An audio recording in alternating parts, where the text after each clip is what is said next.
Ganap daw talaga ang pagbebenta at pagbili ng boto lalo na sa local elections ayon sa Parish Pastoral Council for Responsible Voting o PPCRV. Gayunman, mahirap daw kumuha ng pruweba lalo pat kadalasan sa gabi umano ito isinasagawa. Balita hatid ni Isay Reyes.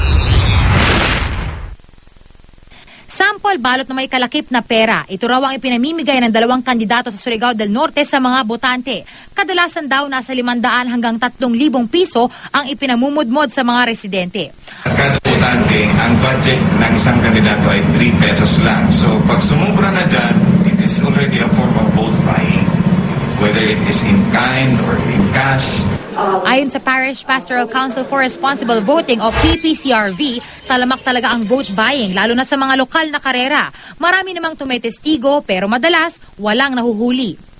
What's happening is sa gabi, may umiikot sa mga bahay, kumukuha ng mga signatures and asking if they're willing to sell their vote.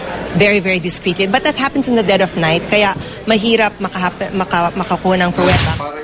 Si Quezon City Congressman George Bolet Banal inirereklamo ng vote buying. Nito raw Marso, namigay umano si Banal ng mga voucher sa isang school graduation. Isa sa mga nakatanggap nito si Bert, di niya tunay na pangalan.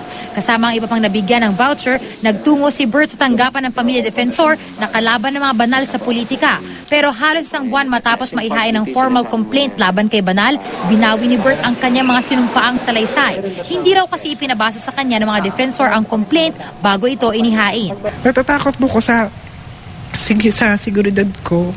Pakiramdam ko po na kami dalawa po ni nanay, nabastos po kami or parang natapakan po yung pagkatao namin. Lalo't pa po yung isang kasama ko is po tagapamayapa na hindi po na-explain ng lawyer na kung ano yung magiging consequence po ng pinagawa po nila sa amin.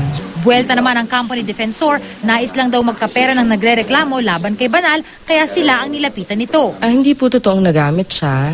In fact, siya ho yung nagbigay sa amin ng mga ebidensya tungkol sa vote buying na ginawa ni Banal.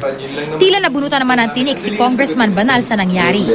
Nagpapasalamat ako sa kanya at pinagdadasal ko po yung kanyang kaligtasan. Sa Bohol, marihing kinokondena ng grupong Hagna Movement for Good Governance ang vote buying. Sa isinagawang prayer rally sa Hagna, layunin daw nilang ipaintindi sa publiko na ang botong ipinagbibili sa mga kandidato ay balakid sa pag-asenso ng ating bansa. Isay Reyes, GMA News.